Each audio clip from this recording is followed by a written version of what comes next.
Hello, kamusta tayong lahat? We praise the Almighty Father, the Creator of heaven and earth, for His unfailing love. Our Almighty Father, Yahweh, is magnificent, marvelous, omniscient, omnipresent, and omnipotent. He's glorious, awesome God. And His love for us is for all eternity.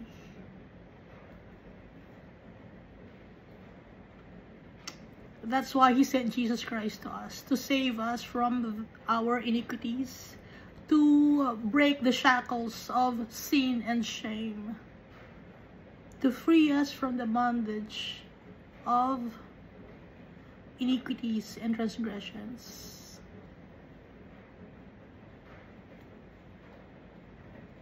Si Jesus, He's not judging us. Nakalagay sa John chapter 12, verse 47, "And if anyone hears my voice or my words and does not believe, I do not judge him, for I did not come to judge the world, but to save the world." So, nung unang dumating si Jesus Christ dito, pinakilala niya sa atin si Almighty Father to save us, to save the world. And sa kanyang second coming, He will be the judge. So, naiintindihan natin, yung first coming ni Jesus Christ. Nagkatawang tao siya to save us. And then, sa kanyang second coming, to judge us. Si Jesus Christ lang ang pwedeng mag-judge sa atin because He lived among the men. Alam ni Jesus Christ ang feelings natin. Alam ni Jesus Christ ang mga trials and tribulations natin. That's why the Almighty Father gave Jesus power and dominion in heaven and on earth. And I'm thankful to the Holy Spirit for the wisdom and knowledge, for the guidance, for the strength, for the self-control, for the love, for the joy, peace, forbearance, kindness, gentleness, and self-control, and also for the gifts of the Holy Spirit.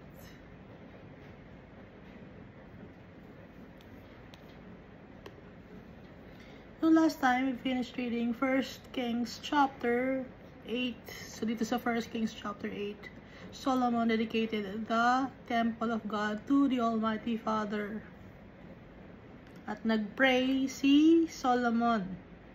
At yung prayer ni Solomon, not only for the Israelites, but also for the foreigners who will seek God's forgiveness and help. Na kahit na malayo na si Almighty Father, didinggin niya ang mga prayers ng mga tao kahit malayo sila sa temple na Solomon built. So yung design ng Temple of God, very elaborate. Lahat ng mga designs or mga nasa loob ng na ginawa ni Solomon, galing yon lahat from the Almighty Father. Pero hindi sinabi ni Almighty Father kay Solomon na yun ang mga heavenly hosts, yun ang makikita sa heaven. Ang binigay lang ni Almighty Father kay Solomon ay yung lagyan mo ng cherubim, lagyan mo ng lion, lagyan mo ng pomegranates na design, maglagay ka ng sea, maglagay ka ng basins, at saka ng carts, maglagay ka ng kung ano-ano pa na nagsisimbolize ng mga bagay na makikita sa heaven. Dahil yung mga dinesign na nakalagay sa Temple of God, hindi yun maiisip lang ni Solomon on his own. Si Almighty Father ang nagbigay sa kanya ng design na yon. Kaya nagpapasalamat din si Solomon sa biyaya or sa blessings of the Almighty Father. At siya lang ang nagsalita. Yung mga priests hindi nagsalita.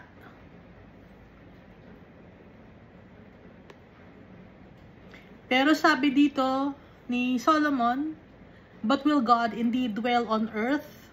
Behold, heaven and the heaven of heavens cannot contain you. How much less this temple which I have built?" Kung yung heaven hindi ma-contain yung gloriousness, yung majesty, and power and awesomeness of the Almighty Father, how much more yung temple na ginawa ni Solomon, hindi rin mako-contain lalo dahil incomparable compared sa heaven. Dahil ang heaven, perfect, holy. Samantalang yung mga bagay na inilagay ni Solomon ay mga bagay na gawa dito sa mundo at gawa ng tao, yung temple. Kaya nga, di ba si Almighty Father, hindi naman siya nanghihingi ng temple.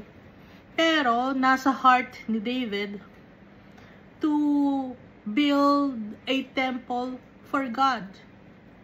Pero hindi nangyari yon because left and right, David had so many enemies. At nangyari yon sa time of peace kay Solomon. So makikita natin nung time nung kay David, although left and right there were enemies, may mga giants pa siyang nakalaban, still he was faithful to the Almighty Father. As opposed to Solomon. Si Solomon, lahat blessings, abundance, lahat na nasa kanya na, kapangyarihan, power, and riches, and fame, na kay Solomon na lahat, but nagkasala siya kay Almighty Father by worshiping foreign gods. So ipinapakita sa atin ni Almighty Father na hindi dahil sa mayaman ka, hindi dahil sa maganda ang buhay mo, abundant ka, mapupunta ka sa heaven, no? At hindi dahil sa mahirap ka at marami ka pinagdadaanan sa buhay, hindi ka mapupunta sa heaven. Yung pangang mga tao na maraming mga trials and tribulations, usually, sila ang nakaka-uwi kay Almighty Father dahil sila ay nagpapakumbaba, humbling themselves before our God. Kaya nga sabi ni Jesus Christ, it is easier for a camel to enter a needle than a rich man to enter the kingdom of God. It is easier for a camel to pass through a needle than a rich man to enter the kingdom of God. So ito, si David, ikinukumpara natin sa poor man. Kasi may mga times na hindi kumakain si David and his men. Ngayon, dito sa time ni Solomon, lahat sila abundant. Maraming pagkain.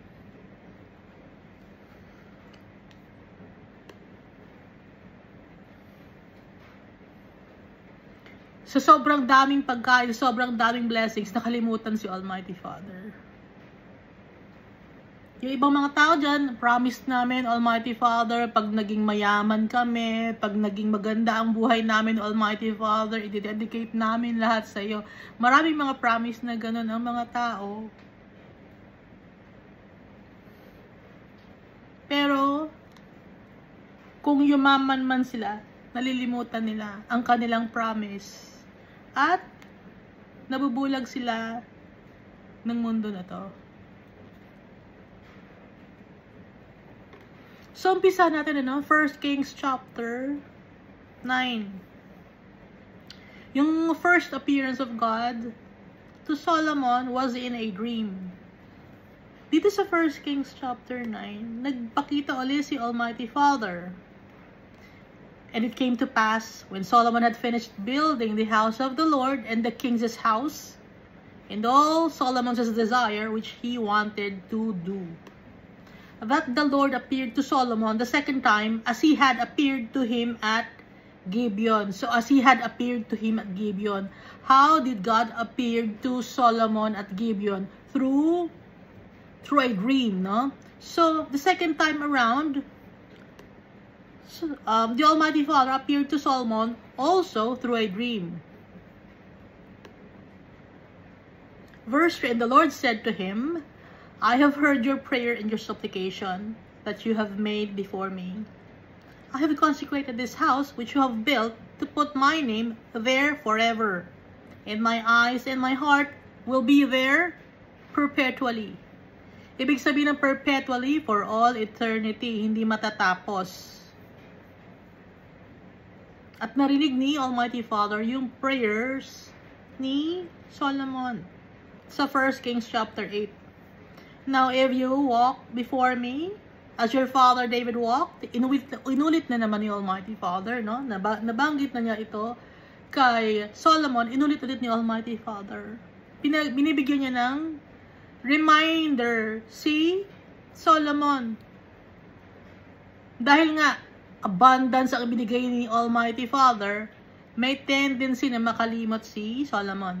And now, if you walk before me, as your father David walked, in integrity of heart. Alam mo ba yung integrity of heart? Integrity, yung may integrity ka. Integridad. Ano ba yung other word for integrity?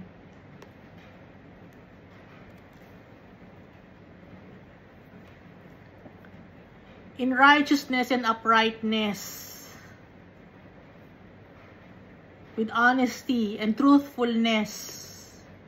With decency, no? Of heart, and in uprightness, to do according to all that I have commanded you, and if you keep my statutes and my judgments. Ano ba yung inutos ni Almighty Father kay Solomon? To be faithful, like his father David. Faithful si David. Hindi nag-worship si David ng mga foreign gods. And if you keep my statutes and my judgments, susundin lahat, magpapakumbaba. Laging isisik yung heart ni Almighty Father dahil ganun ang ginawa ni David. And then I will establish the throne of your kingdom over Israel forever, as I promised David your father, saying, you shall not fail to have a man on the throne of Israel, but if you or your sons at all turn from following me, and do not keep my commandments and my statutes, which I have set before you, but go and serve other gods and worship them. Ayaw na ayaw ni Almighty Father. Ang mga tao who worship other gods, dahil ang real, true God ay si Almighty Father lang. He is the creator of heaven and earth. Kaya if you have foreign gods, stop worshiping those things. Kasi apart from the Almighty Father, if you worship foreign gods, hindi yun totoong gods. Yun ay lies. Mga sinungaling ng kaaway. Si Molech, sinungaling ng kaaway yun. No? Gawa ng kaaway yun. Also, si Ashtaroth, Ashtoreth, Aster, Easter, Ishtar. At saka yung Queen of Heaven na nakalagay sa Book of Isaiah ba yun? Yung Queen of Heaven.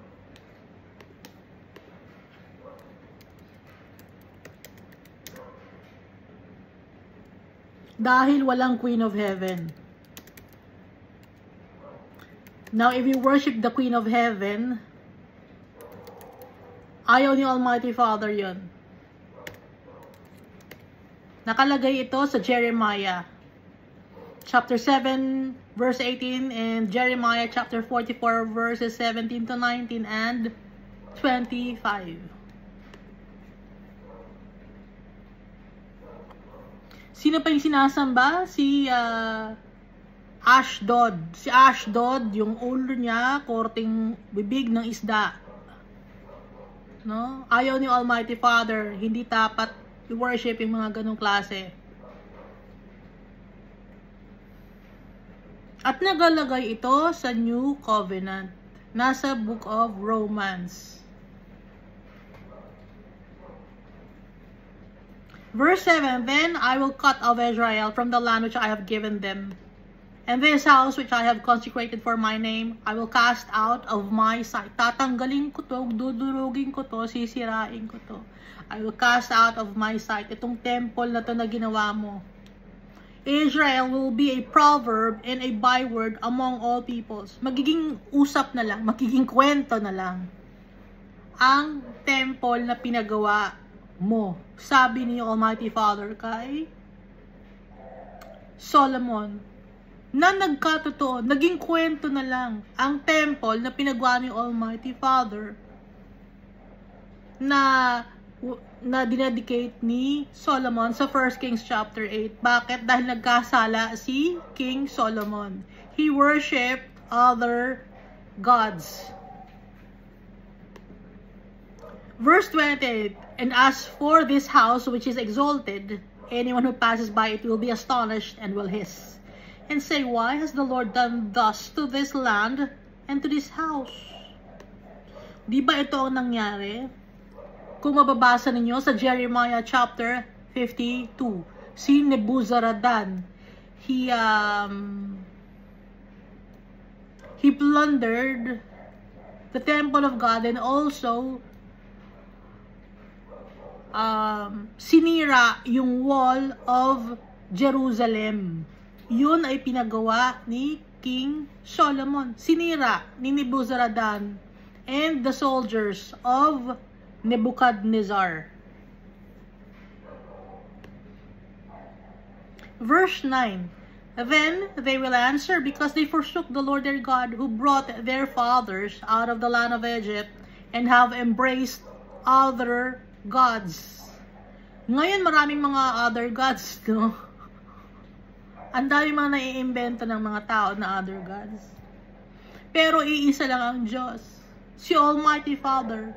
At ibinigay niya sa atin si Jesus Christ na God din, dahil Jesus Christ also forgives sins like the Almighty Father. Nakalagay sa Ezekiel chapter 10, ibinigay ni Almighty Father kay Jesus Christ. Ano ibinigay kay Jesus Christ?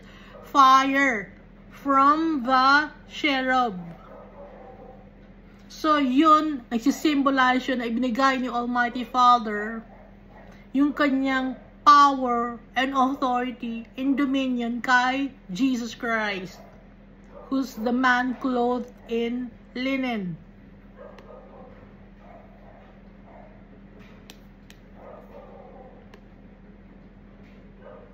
And worship them and serve them. Therefore, the Lord has brought all this calamity on them.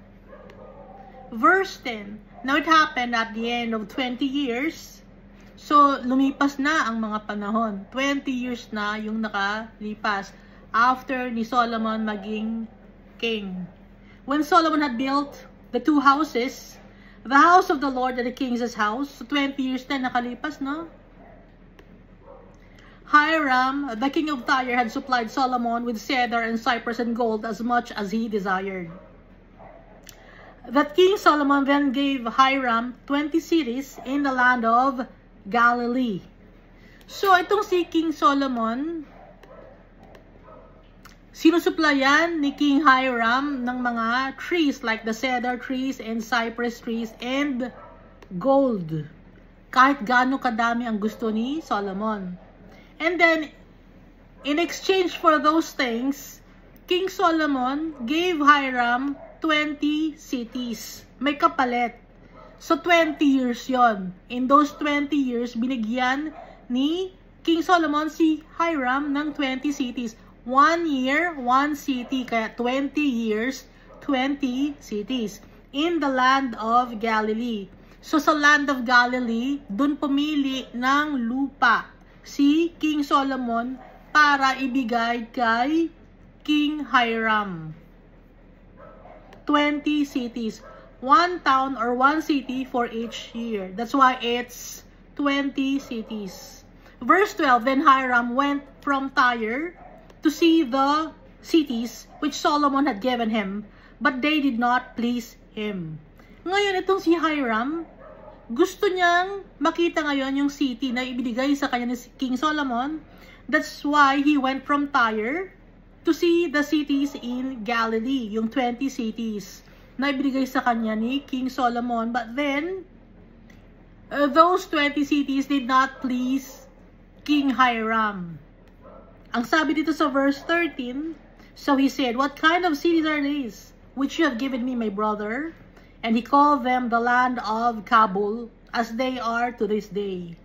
Ano ba itong mga cities na ibinigay mo sa akin? Sabi ni King Hiram kay Solomon. Ngayon, hindi kasi matanggap ni King Hiram, although tanggap niya, hindi niya matanggap na bakit pangit ang binigay mong mga city sa akin. Hindi gagawa si King Solomon ng isang hakbang nang hindi niya ikinukonsulta si Almighty Father. So, ang ibinigay ay ang lupain na 20 cities sa Galilee. Ang tawag ngayon ni King Hiram sa lupa na yun ay Kabul, which means good for nothing dahil wala raw kwenta yung ibinigay sa kanya na lupain ni King Solomon. So, if you check the map of Israel, may city pa rin na Kabul, no? At yung city na Kabul na yun, maganda na ngayon. Progressive city na. Huh? Verse 14, then Hiram sent the king 120 talents of gold. So, in exchange for the 20 cities, nagbigay naman si King Hiram kay King Saul ng 120 talents of gold. So, palitan sila, no? Exchange gift. Although si Solomon, nagbabayad siya kay King Hiram nung ginagawa yung temple at saka yung Jerusalem, nagbibuild siya ng mga structure doon, nagbabayad siya kay King Hiram. And then, dumating yung time na dahil sa close na sila, nagbigay ngayon ng gift si Solomon na 20 cities. Nasa tingin naman ni King Hiram ay walang kwenta, kaya nga ang pangalan ay Kabul. And then itong si King Hiram naman, in exchange for those cities, nagbigay naman siya ng 120 talents of gold. Ngayon, yung 120 talents of gold, 1 talent is equivalent to 3,646,667 US dollars. Ang value ng isang talent. Chinek ko, no? So, itong 120 talents of gold na to, sa ngayon, ang value nito ay 437,640,000. Hindi, mali ang pagkakabasa ko. 437,600,040. Malaking pera na yun noon, itong 120 talents. Kasi kung ikukumpara ngayon, 437,600,040 US dollars. Dollars to, hindi to peso, no? Verse 15, and this is the reason for the labor force which King Solomon raised. Ito ngayon ang mga ginawa pa ni King Solomon. To build the house of the Lord, nagawa na niya. His own house, nagawa na rin niya. The Milo, or yung landfill, nagawa na niya. The wall of Jerusalem, no, in 20 years time. Yung Hazor, yung Megiddo, at yung Gezer, napaganda na niya. Verse 16, Pharaoh, king of Egypt, had gone up and taken Gezer and burned it with fire, had killed the Canaanites who dwelt in the city, and had given it as a dowry to his daughter, Solomon's wife. Dahil nga napangasawa ni Solomon, yung anak ng Pharaoh, ngayon itong Pharaoh, the king of Egypt, nagpunta siya sa Gezer, sinunog niya yung lupain ng Gezer, tapos tinanggal niya or eradicated yung mga Canaanites na nakalitira sa Gezer. At yun ang binigay niyang dowry para kay Solomon. Kasi, ganun ang kanilang tradition, no? Yung babae or yung parte ng babae ang nagbibigay ng dowry sa lalaki. Yun ang tradition nila. Verse 17, and Solomon built Gezer, Lower Beth-horon, Bala, and Tadmor in the wilderness in the land of Judah. Verse 19, all the large cities that Solomon had, cities for his chariots and cities for his cavalry. So, sa lahat ng cities na meron ang Israel, merong storage cities si Solomon. Ibig sabihin ng storage cities, doon nakapark yung kanyang mga chariots. Doon nakapark yung kanyang mga pag-aari, no? Cities for his chariots and cities for his cavalry. Yung cavalry niya, yung mga tauhan niya. And whatever Solomon desired to build in Jerusalem, in Lebanon, and in the land of his dominion. Verse 20. All the people were left of the Amorites, Hittites, Perizzites, Hivites, and Jebusites, who were not of the children of Israel. So, in the land of Israel, there were people who have been left behind. So, naiwan sila. Doon na sila nagstay sa Israel. Sila ay ang mga Amorites, Hittites, Perizzites, Hivites, and Jebusites. Hindi sila Israelite, pero nakatira sila sa Israel.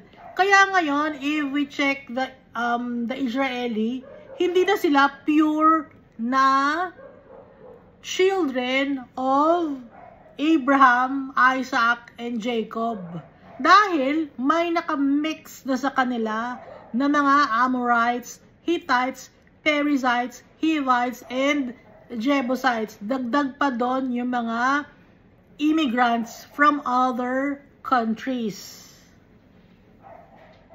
Kaya wala na tayong mahahanap na ito ba ay talagang pure lineage ni David or ni Solomon. Wala na tayong mahahanap. Kasi nga, yung mga tao, mix na tayo. Kaya tayo, kahit din tayo, no? Wala na tayong matatawag na totoong Pilipino kasi mix na tayo.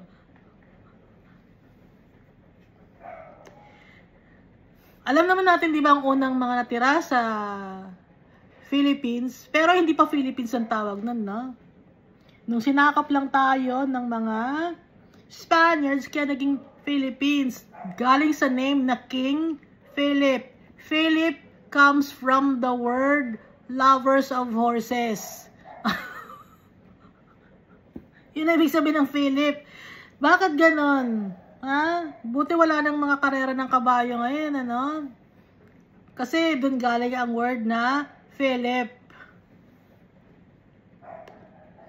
Verse 21. That is their descendants who were left in the land after them, whom the children of Israel had been able to destroy completely.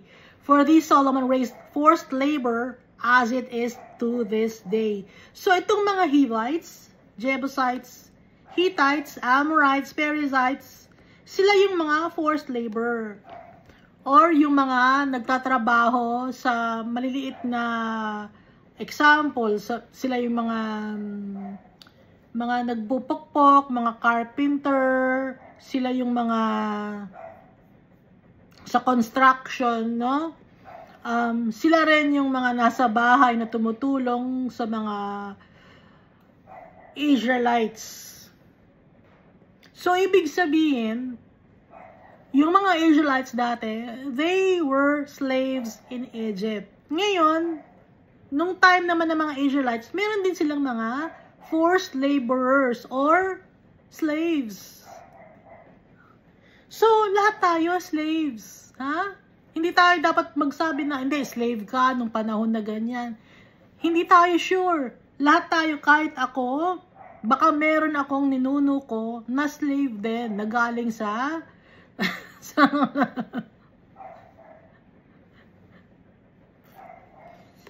Kasi yung lola ko, may lahi siyang Spanish. From Spanish. Yung nanay ko, may lahing Chinese. O, so hindi na tayo alam, no? Hindi natin alam kung saan na ba talaga tayo lahi. Halo-halo na tayo. Ha? Kaya wala magsasabi na totoong Pilipino ako. Wala na. Kung dito ka pinanganak, no? Yun na lang makukuha mo, yung iyong nationality. Verse 22. But of the children of Israel, Solomon made no forced laborers. Yung mga Israelites, hindi sila forced laborers. Mga matataas ang pwesto nila sa society because they were men of war and his servants. So, yung mga Israelites, servants ni Solomon, lahat yon, Israelites lahat. Sa government, nagpapatakbo ng government ni Solomon, lahat yon mga Israelites. His officers, his captains, commanders of his chariots, and his cavalry. So, kahit na yung mga nagpapatakbo ng chariots, yung mga nakasakay sa horses, yung mga horsemen, mga Israelites yon. Verse 23, others were chiefs of the officials who were over Solomon's work, 550, who ruled over the people who did the work. So, iba chief officials. Nasa revenue, iba-ibang mga sector of the society. Pero, hindi sila forced laborer. Verse 24. But Pharaoh's daughter came up from the city of David to her house, which Solomon had built for her. And then he built the Millo. Verse 25, now 3 times a year, Solomon offered burnt offerings and peace offerings on the altar which he had built for the Lord. So instead of every year ang pag-offer ng burnt offerings, dati, no, kay Moses, and then kay Joshua, and then kay David, no, every year. Ngayon, nung kay Solomon na, 3 times a year na yung burnt offerings, peace offerings. Doon siya nag-offer sa temple of the Almighty Father, doon sa pinagawa niya. And he burned incense with them on the altar that was before the Lord. So he finished the temple. King Solomon also built a fleet of ships at Ezion-Geber.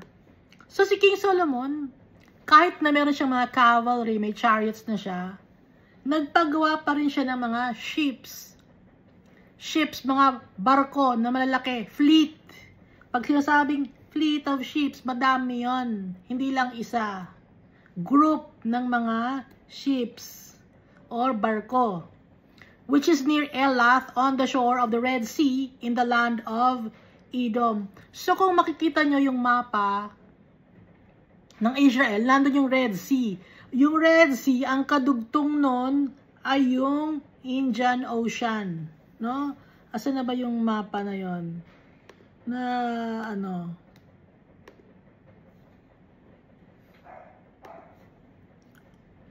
Arabian Sea, sorry. Red Sea, Gulf of Aden, and then Arabian Sea. So dito umaandar yung fleets of ship ni Solomon. So dito siya sa Red Sea, nakapark yung kanyang mga fleets of ships. Fleet of ships. Doon nakapark.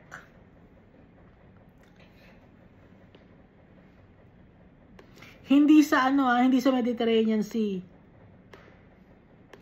Kasi nga maganda ng lupa ang ibinigay ni Almighty Father sa mga Israelites. Meron silang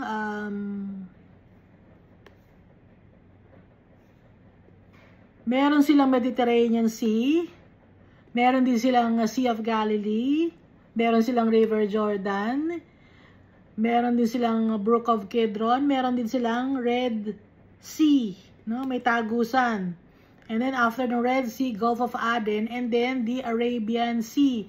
Dito sa Arabian Sea, malawak na dagat ito.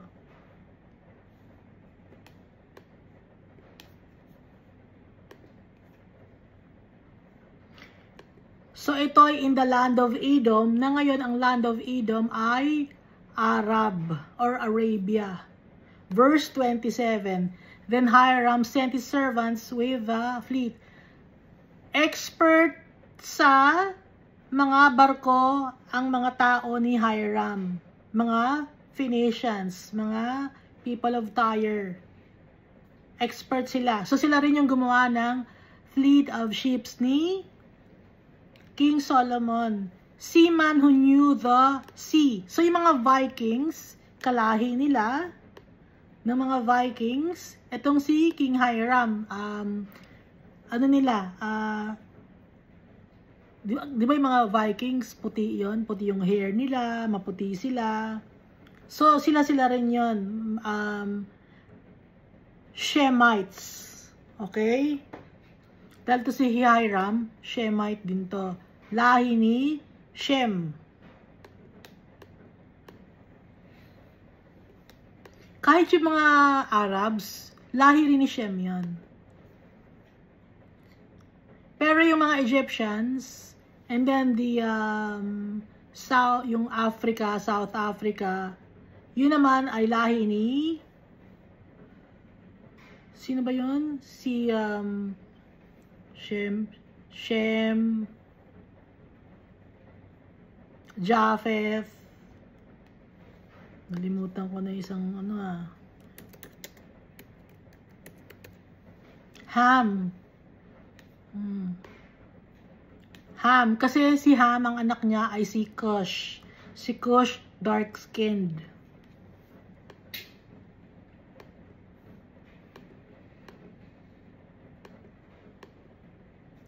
Then Hiram sent his servants with a fleet, seamen who knew the sea, to work with the servants of Solomon. So, ano sila, nag-corroborate.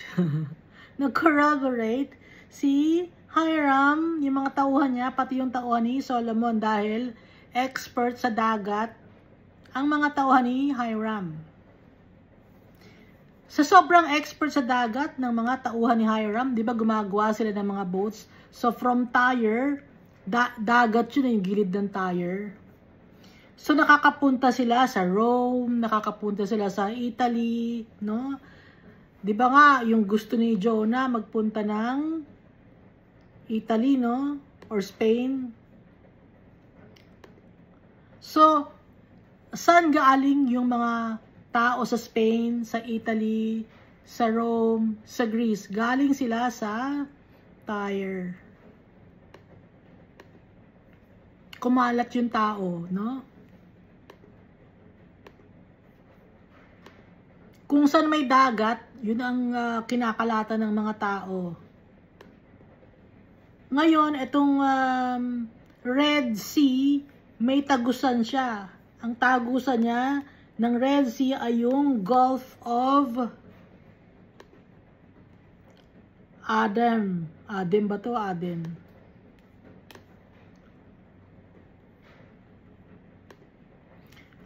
Maliit pa rin eh. Nilalaki mo na maliit pa rin. Gulf of Aden.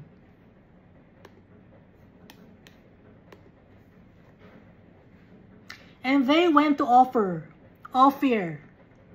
and acquired 420 talents of gold. Malaki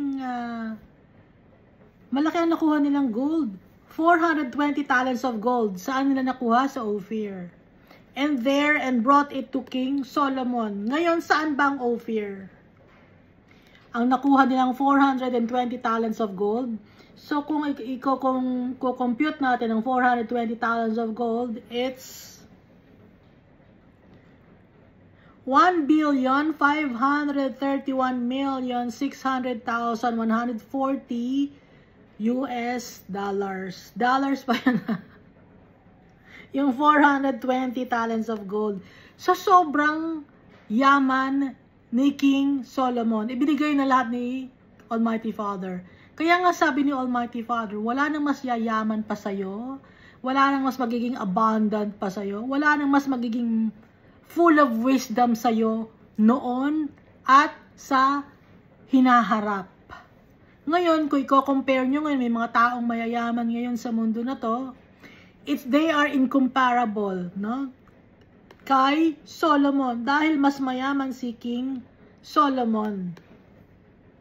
Imagine, nung time na yon, meron na siyang 1,531,600,140 US dollars. Na ngayon, saan mo makikita? Ito, isang kuhanan lang nila.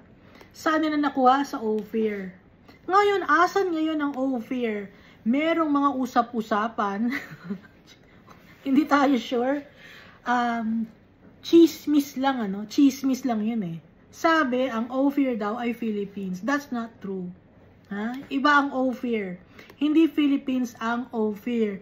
Dahil, yung time ni King Solomon, yung kinukuhanan nila ng gold, progressive na yung lugar, marunong na silang magbungkal ng gold. Samantalang, ang Philippines, nakabahag pa yung mga tao. Ha?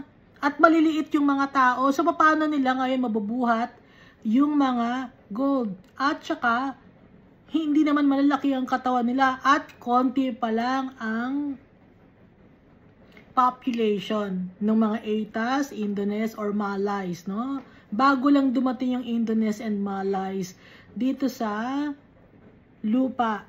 Kung saan tayo nakatira, hindi natin alam kung pangalan. Dahil pinangalanan lang ng Philippines ng Spain, no? Kaya yung Ophir, hindi ito ang Pilipinas. Kaya lang nila sinasabing Ophir dahil sa ngayon, may nakukuhang gold, pero paubos na yun. Yung gold sa Baguio. May nakukuhang gold sa Diwalwal, pero paubos na rin.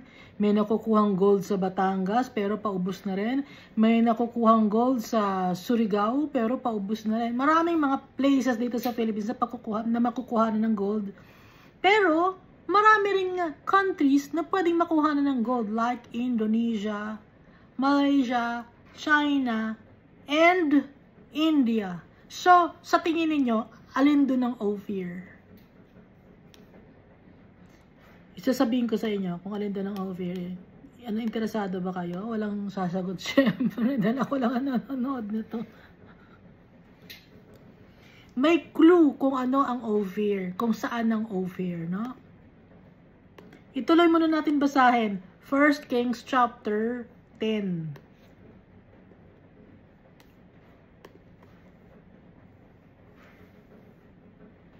So, dito sa 1 Kings chapter 10, binabanggit na rito si Queen of Sheba. Si Queen of Sheba ay isang Ethiopian or from Yemen na queen. Basahin natin. 1 Kings chapter 10. Now, when the Queen of Sheba heard the fame of Solomon concerning the name of the Lord, she came to test him with hard questions. Medyo may pagka-arrogant ang Queen of Sheba. Kasi syempre, queen siya. Hindi siya magpapatalo. So, pwedeng yung Sheba, it's Ethiopia or Yemen. Kasi magkatapat yun. Although there's a sea between Ethiopia and Yemen, no? So, may pagka-arrogant itong Queen of Sheba. Hindi siya maniwala. Kaya, siya mismo ang nagpunta to test Solomon with hard questions. Kasi kung naniniwala ka, pupunta ka pa ba para bigyan ng test? Hindi na, di ba, syempre? So, syempre, itong Queen of Sheba, matalino rin siya. Hindi siya papayag. Hindi ako papayag na may mas matalino pa sa akin. Pupuntahan ko itong si King Solomon. So, kaya nagpunta siya. Dahil, to test nakalagay to test. Ibig sabihin, may pagka-arrogant siya. Verse 2, she came to Jerusalem with a very great retinue. Nagpunta siya sa Jerusalem. Saan ang daan niya? From Ethiopia or Yemen, ang daan niya ay Red Sea, no? And then from the Red Sea, nag-travel sila by land to Jerusalem. Dahil malapit na yung Red Sea sa Jerusalem. So, kung i-check yung map, nasa lower part yon. Unlike yung Tyre, nasa upper part of Israel. She came to Jerusalem with a very great retinue or company. Marami siyang mga abay. Ang dami niyang mga assistant na dala, with camels that bore spices. Maraming mga dadalang spices. Kasi nung time na yon,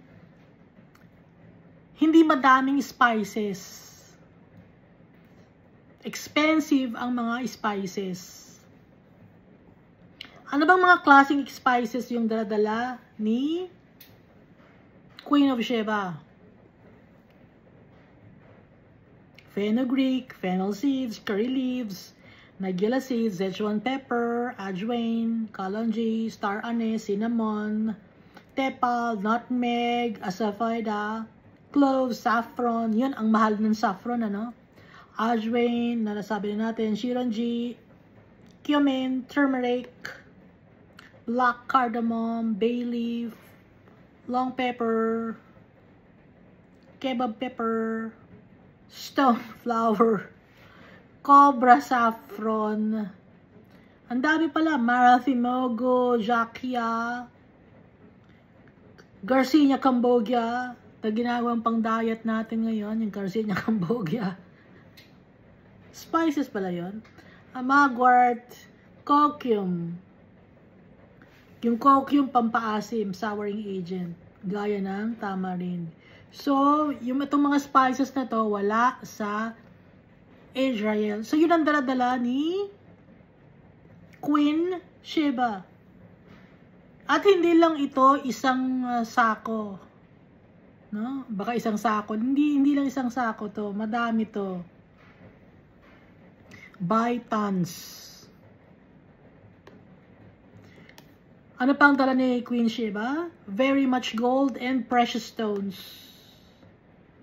And when she came to Solomon, she spoke with him about all that was in her heart. So, nung nakipag-usap siya kay Solomon, lahat ng mga bagay na gusto niyang itanong, gusto niyang maliwanagan, ano bang mga bagay na to? Kasi nga, hindi magtatanong si Queen Sheba kung hindi siya marunong, kung hindi siya maalam. So, may mga bagay siyang gustong malaman dahil curious siya. Kaya siya curious kasi gusto niyang matuto. Bakit niya gustong matuto? Kasi matalino rin siya. She's full of wisdom and knowledge din. Pero, unlike kay Solomon, yung wisdom and knowledge ni Solomon, it's from the Almighty Father. Etong si Queen of Sheba, galing yung kanyang knowledge dahil sa mga tao na nagtuturo sa kanya. Meron siya mga teachers, no? Kasi on her own, di na siya matututo eh. So, syempre, may mga experienced people na nakakasalamuha siya dahil siya isang queen. Verse 3, so Solomon answered all her questions. There was nothing too difficult for the king that he could not explain to her. So, lahat ng mga bagay, anything under the sun, the moon and the stars, lahat tinatanong niya, paano nagkaroon ng ito? Bakit ganito? Ano ang mga bagay nito? Anong component nito? Para saan? Lahat ng mga gusto niya itanong. Ano ang buhay? Mga deep questions.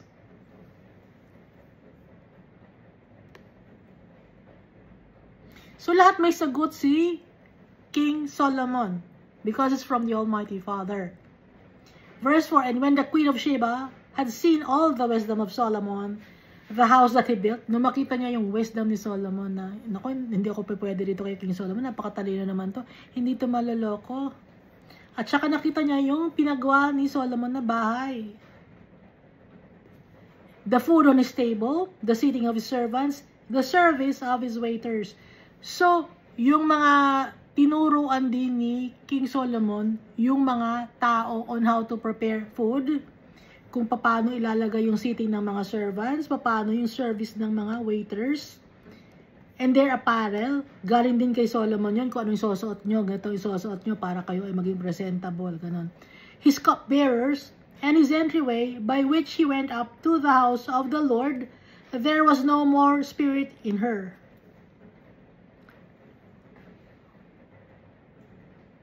Queen Sheba has been humbled by all the things that she saw and heard from Solomon. Nawala yung kanyang pagka-arrogant. naisip niya na marami pa pala siyang dapat na matutunan. Dahil akala niya, kaya siya nagpunta to test Solomon kung matalino ba. She was disappointed. Mas matalino talaga sa kanya si King Solomon.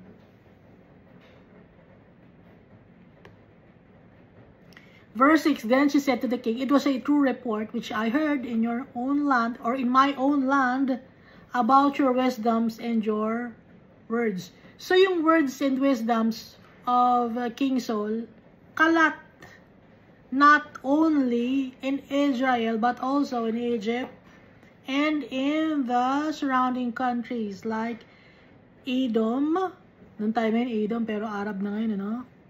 Hanggang sa Ethiopia, hanggang sa Yemen. Paano kumalat? Word of mouth. So may mga tao na nagta-travel, yung talino ng ni King Solomon. Tapos makikwento na naman yon sa iba pang mga tao. So salin-salin. Although wala pa nung mga internet, wala pa rong dyaryo,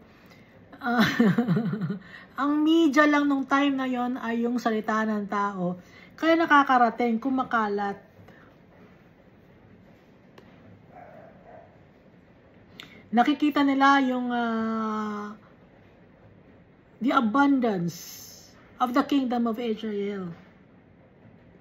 Then she said to the king, it was a true report which I heard in my own land about your words and your wisdom. However, I did not believe your words, or I did not believe the words. Hindi ako naniniwala sa mga salita lang. Until I came and saw with my own eyes. Gusto ko talagang makita with my own eyes. And indeed, the half was not told to me. At ang totoo, kalahati noon, hindi ko pa naririnig. Kulang yung kwento ng mga tao tungkol sa wisdom and knowledge mo. Tungkol sa mga bagay na nandito sa Israel, kulang ang kwento. Kaya nung makita ko, mas higit pa kumpara sa kinukwento ng mga tao kung ano man ang nakita ko at nadinig ko dito sa Israel. Your wisdom and prosperity exceed the fame of which I heard. Happy are your men, and happy are these your servants. Are these your servants who stand continually before you and hear your wisdom? Blessed be the Lord your God, who delighted in you, setting you on the throne of Israel. Because the Lord has loved Israel forever, therefore He made you king, to do justice and righteousness. At dahil kay Solomon, napapurihan ng Queen of Sheba, si Almighty Father. Yun ang importante, ang mapapurihan si Almighty Father sa lahat ng blessings na natatanggap natin. Ang mapapurihan si Almighty Father. Wala nang mas gaganda pa ron ang ikakataas ng pangalan ng ating Creator. Hindi ang wisdom ni Solomon, hindi ang abundance ng kanyang kingdom, kundi ang pangalan ni Almighty Father ang maitaas.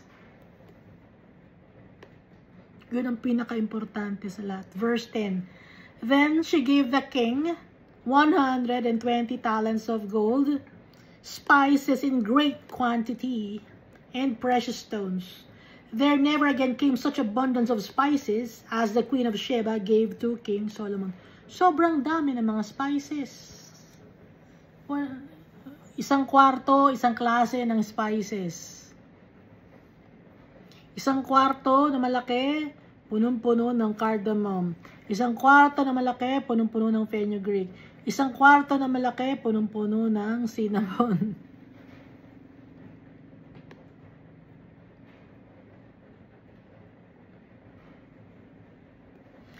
Also, the ships of Hiram, which brought gold from Ophir. At nandun din yung ship, yung fleet of ships ni King Solomon, nagdala ng gold from Ophir. Brought great quantities of almug wood or algum wood. Ano tong almug wood or algum wood? Ito ay agar wood. Ito ang most expensive wood up to now. Sabi ng iba, hindi naman agar wood 'yon. Ano bang wood ang sabi nila?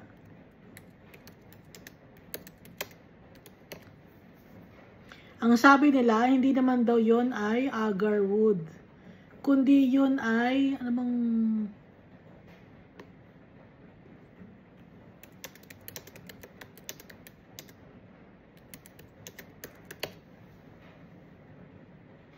red sandal wood.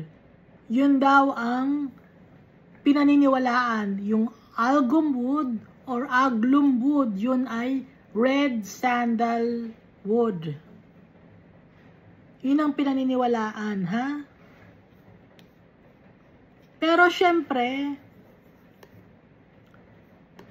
hindi lahat nasa internet. Ha? Hindi lahat nasa internet ito eh. Hindi kasi kaya yung mga tao sa internet, hindi naman lahat ng mga sinasabi nila tama or totoo. No? So hindi rin mapagkakatiwalaan ang internet. Kahit nga yung AI inilagay ko kung ano yung itsura ng cherubim, hindi niya maintindihan kung ano yung cherubim. Kaya hindi dependable ang AI, hindi dependable ang internet. Kasi kaya lang nasa internet, kasi kung ano lang yung napag-aaralan ng mga tao. Okay? Yun lang ang nailalagay sa internet, kung ano lang yung napag-aaralan ng mga tao. Pero kung galing kay Almighty Father, hindi nire-reveal ni Almighty Father, wala sa internet. No? Ituloy natin. So yung gold from Ophir brought great quantities of algum or almug wood, na ito ay also agar wood. Dahil yung agar wood, mahirap itanim, mahirap mahanap. Pinakamahirap na wood na makita sa buong mundo. At pinaka-expensive. Yung agar wood din ang ginagamit to make perfumes. Kaya nga isang ganyan lang ng agar wood, million na ang presyo. 1 kilo lang million na ang presyo ng agar wood. So itong almug wood na to, o algum wood, ito ay agar wood. And precious stones from Ophir. So saan ang Ophir? Hindi mo natin sasagutin, ano? Tapusin mo natin. And the king made steps of the almug wood for the house of the Lord and for the king's house, also harps and stringed instruments for singers. There never again came such almug wood, nor has the like been seen to this day. Napaka-rare ng almug wood or algum wood or agar wood. Very rare, kaya nga it's very expensive also. So anong ginawa sa algum wood? Harps and stringed instruments for singers. Bakit yun ang ginamit? Kasi pag binutasan mo yung agar wood, tapos mag-play ka ng instruments, naglalabas siya ng scent. Kaya nga, yung mga perfume, meron siyang agar wood. Kaya may mahal yung agar wood. Kaya nga ito yung ginagawang harps and stringed instrument for singers. Nakalagay din ito sa taiwantoday.tw. An agar wood businessman who loves music has succeeded in building several types of musical instruments out of the fragrant wood usually used to make incense and perfumes. So makakagawa ka ng musical instruments. Fragrant wood kasi ang agar wood. So ang algum wood na sinasabi ito ay hindi red sandalwood, it's the agar wood. Kaya habang nag-play ng instruments, may amoy, no? Umaamoy. Maganda yung amoy. At saka, pwedeng gawing incense. Very rare ang agar wood. Verse 13. Now King Solomon gave the Queen of Sheba all she desired, whatever she asked, besides what Solomon had given her, according to the royal generosity. So she turned and went to her own country, she and her servants.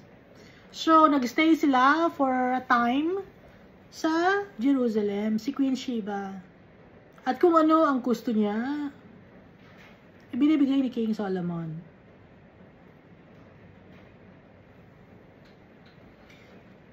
So ito lang ang sasabihin natin tungkol kay Queen Sheba, no? Na lahat ng mga request niya kay King Solomon, binibigay ni King Solomon. Hindi natin sasabihin na naging asawa ni King Solomon si Queen Sheba kasi wala naman dito sa Bible. Pero may mga chismis na naging asawa raw ni Queen Sheba. At may anak daw si King Solomon kay Queen Sheba. Chismis lang yon. Kasi wala naman dito sa Bible. Ha? Chismis lang yan. Kasi si King Solomon, very charming, no? And he's full of wisdom. Although hindi sinasabi na gwapo dito sa Bible si Solomon, dahil sa kanyang wisdom and knowledge, syempre, yung ano to full of wisdom and knowledge to, kahit hindi gwapo to, pwede na to. Parang ganun na, no?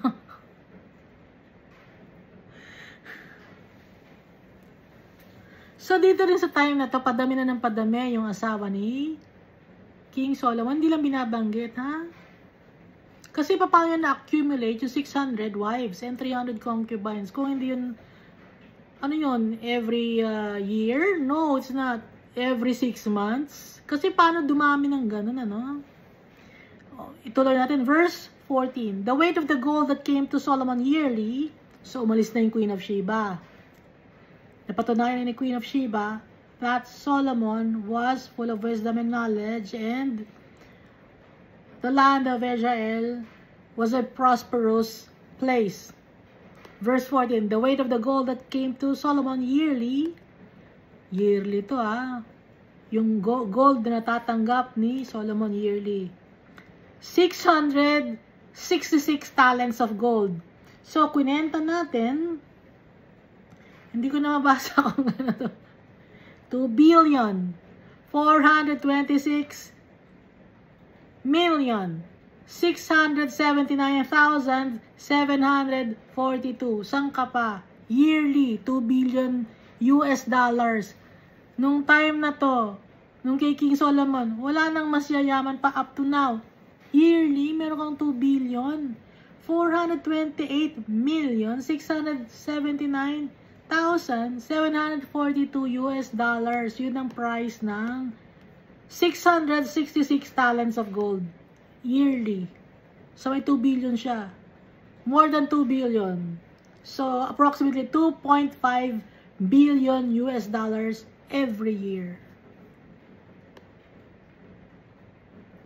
Meron bang ganon ang country ngayon? Wala, diba? Wala. Walang ganong country ngayon na yearly magkakaroon ng 2 billion US dollars ang isang country. Wala. Verse 15, besides that, from the traveling merchants, from the income of traders, so may traveling merchants, saan galing ang mga asawa ni Solomon? Traveling merchants, from the income of traders, from all the kings of Arabia, and from the governors of the country. So sa kanila galing yung mga wives and concubines of King Solomon. And King Solomon made 200 large shields of hammered gold. Wala na mapaglagyan si King Solomon ng kanyang gold. So gumagawa na siya ng 200 large shields of hammered gold. 600 shekels of gold went into each shield. Sobrang daming gold. He also made 300 shields of hammered gold. 3 minas of gold went into each shield. The king put them in the house of the forest of Lebanon, or the house of the forest of white. Kasi Lebanon means white. Dito ba galing ang word na White House? House of the forest of white or house of the forest of Lebanon? Kasi Lebanon is a Hebrew word meaning white.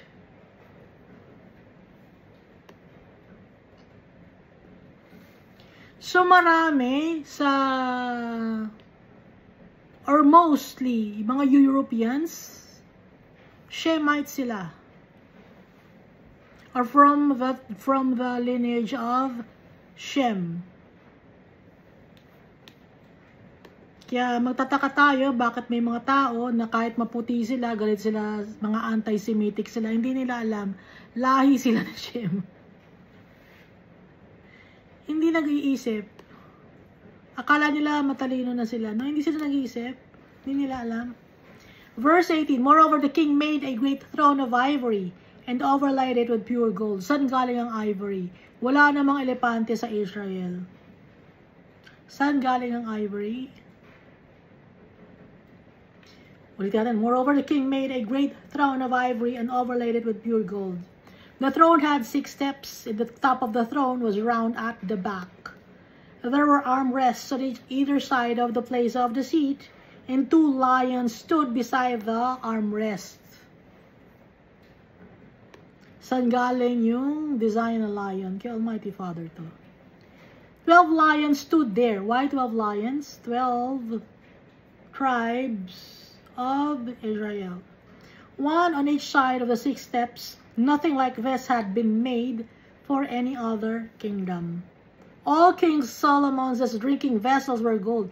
Lahat ng gamit sa kusina ni King Solomon, gold. And all the vessels of the house of the forest of Lebanon, or White House, or White Forest House, were pure gold.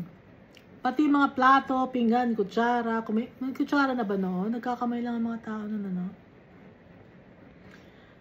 Mga cups were pure gold. Not one was silver, for this was accounted as nothing in the days of Solomon. Walang silver, walang kwenta ang silver, walang value ang silver. Noong time ni Solomon, ganun kayaman. For the king had merchant ships at sea with a fleet of Hiram. Kaya nga, di ba binanggit yung fleet of ships of King Solomon with the people of Hiram. Once every 3 years, the merchant ships came bringing gold, silver, ivory, apes, and peacocks and monkeys.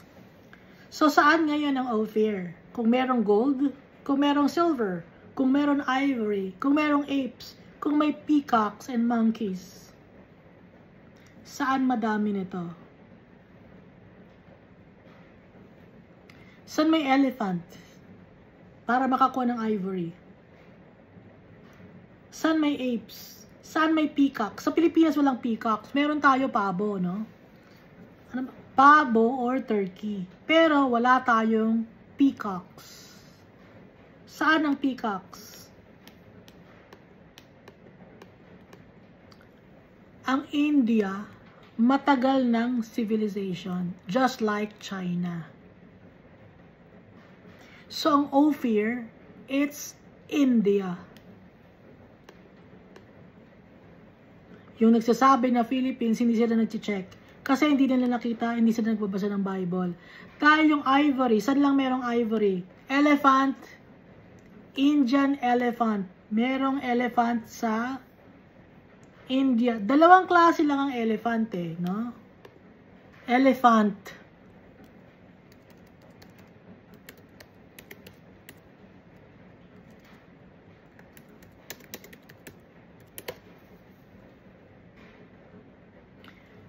Ang isang elephant, African elephant, at Asian elephant na nasa India. So, 2 klase lang ang elephant. At may gold, may silver, may apes, may peacocks. Ang India, may peacock sila. Indian peafowl ang tawag. So, ang Ophir, it's in India. So, kung i-check yung mapa, gaya ni Queen of Sheba, marami siyang gold. Marami ring spices. Saan galing yung spices? Sa India. Ayun yung katabi ng Ethiopia, Yemen. And then may dagat, yung Arabian Sea. Dito dumadaan yung fleet of Solomon and Hiram. Pupunta sila ngayon sa India. Sa India meron ding agar wood. Kumpleto ang India. Maraming resources ang India. Old na yung Indian civilization. Matagal na silang nagmimina ng ginto. So ang Ophir, it's India. No? Inuulit ko. Not the Philippines. It's India. So King Solomon surpassed all the kings of the earth in riches and wisdom. Sa buong mundo, all the kings of the earth.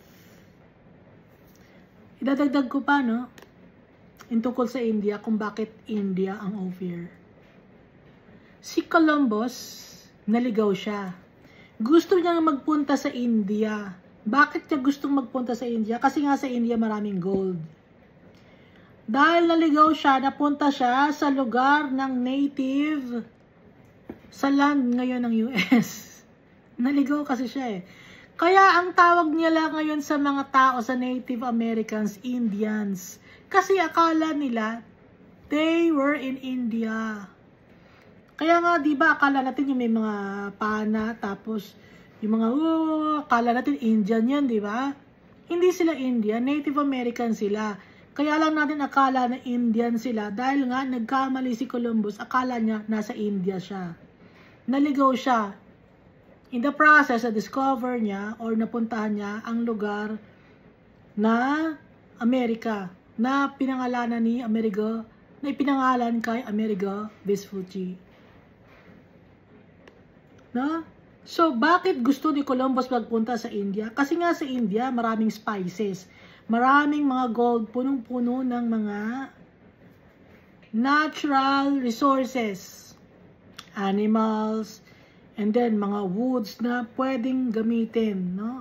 Dahil nga abundant yung India.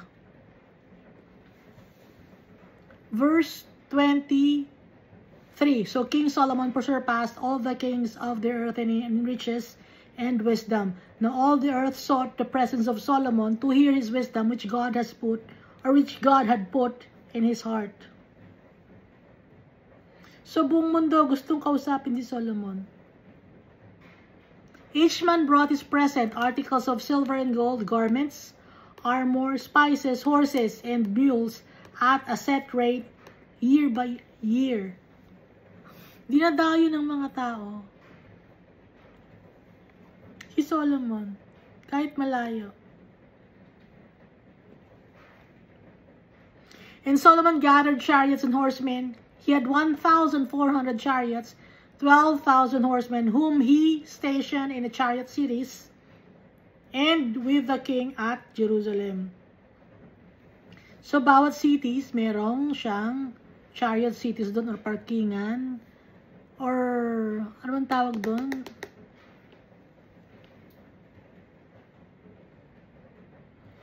Meron siyang kampo. Bawat cities, may camp siya na nandun yung mga horses niya, yung cavalry niya, nandun yung kanyang mga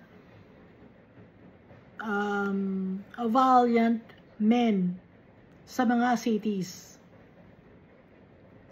The king made silver as common in Jerusalem as stones. Parang bato lang, ay silver bato. Wala namang kwenta to, itapon na natin. And he made cedar trees as abundant as the sycamores, which are in the lowland. Also, Solomon had horses imported from Egypt and Cave. Imported pa yung mga horses ni Solomon. And king's merchant bought them in Cave at the current price. Kung magkano ang presyo, current. Hindi ko gusto yung lumang presyo. Gusto ko yung current. Hindi siya tumatawad. Baka naman mura mo na lang ibigay ito. Walang tawad na ganun. Current price niya, binibili, no? Now, a chariot that was imported from Egypt cost 600 shekels of silver, and a horse 150.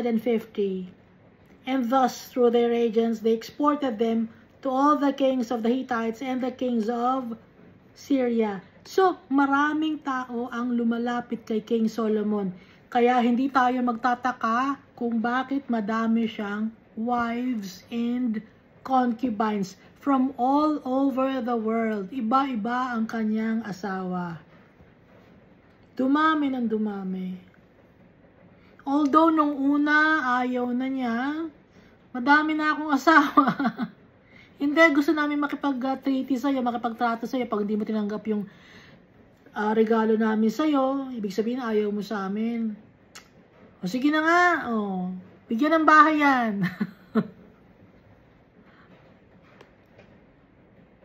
So, gato yung buhay ni Solomon. Very abundant, very prosperous. Unlike the life of David.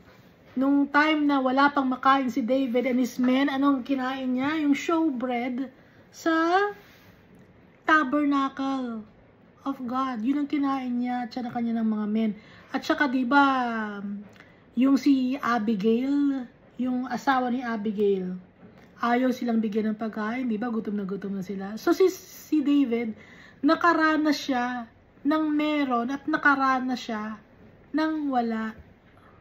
Si Solomon, hindi niya naranasan ng wala. Laging meron at hindi lang meron, kundi nag-uumapaw pa. Pero, ano ang kabayaran? Nagkasala si Solomon. Ano ang gusto ninyo? Maging kagaya ni David? Or maging kagaya ni Solomon? Kaya inilagay ni Almighty Father to compare the life of David and the life of Solomon. Kung ang bagay na kayamanan ang makakapaghiwalay sa atin sa tatay natin, ano ang pipiliin mo? Yung buhay ba ni David o yung buhay ni Solomon?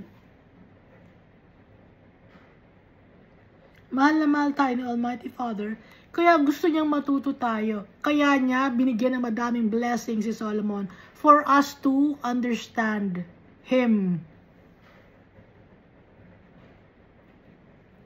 All for the glory of His name. At ngayon, hindi tayo matatakot kasi kasama na natin si Jesus Christ. He lived a very humble life, si Jesus Christ. Hindi siya kagaya ni King Solomon, na maraming pagkain, na maraming ginto. Ano nangyari sa buhay ni Jesus Christ? He was rejected. Anong kinakain niya nung bata siya? Curds and honey. Yung curds, galing pa yun. Kaya naging curds yun, naluma na yung gatas. At honey, libre lang yun. Nakukuha lang yun sa forest. Pero sa mga bagay na yun, dun natuto si Jesus Christ.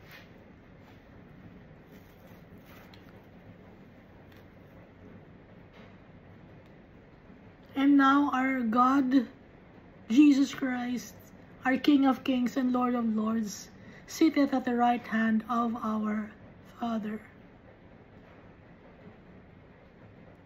He gave His life for us, to save us, to make us understand that the life that we have here on earth is temporary.